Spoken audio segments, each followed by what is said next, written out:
Plastic వ్యర్థాలు జలచరాలకు మరణ శాసనాన్ని రాస్తున్నాయి. సముద్ర గర్భంలో జీవరాశులకు మృత్యుపాశంగా మారుతున్నాయి. మనుషుల నిర్లక్ష్యం కారణంగా సాగర తీరం సమస్యల లోగిలిలో వెళ్లిపోతుంది.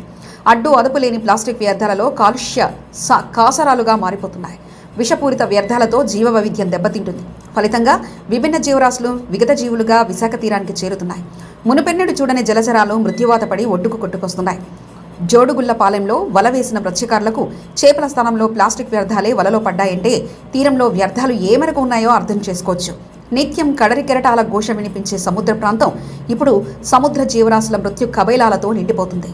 గతంలో ఎప్పుడూ లేని విధంగా సాగర గర్భంలో ఉండే జీవరాశులు సైతం ఒడ్డుకు కొట్టుకొస్తుండడం ఆందోళన కలిగించే అంశంగా మారింది. లోతైన ప్రాంతంలో నివసించే సీ స్నేక్స్లతో పాటు అరుదైన అలియోరిడ్లే తాబేళ్లు, స్టింగ్రే, టేకు చేప, ముళ్ళ చేప మొదలైన జీవరాశులు మరణిస్తున్నాయి. సముద్ర జలాలు కలుషితమవుతున్న కారణంగానే ఈ పరిస్థితి దాపురించిందని అనుమానాలు వ్యక్తమవుతున్నాయి. పర్యావరణ నిపుణుల అంచనా ప్రకారం విశాఖ సాగర తీరంలో 500 టన్నుల ప్లాస్టిక్ వ్యర్థాలు ఏటా సముద్ర గర్భంలో కలుస్తున్నాయి.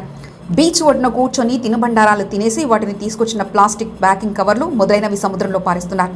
ఇలా వ్యర్థాలు పేరుకుపోతున్నాయి. కార్బన్ డయాక్సైడ్ మోతాదుకు మించి సముద్రాల్లో చేరుతుండటంతో ఆమ్లగాఢత పెరుగుతుంది.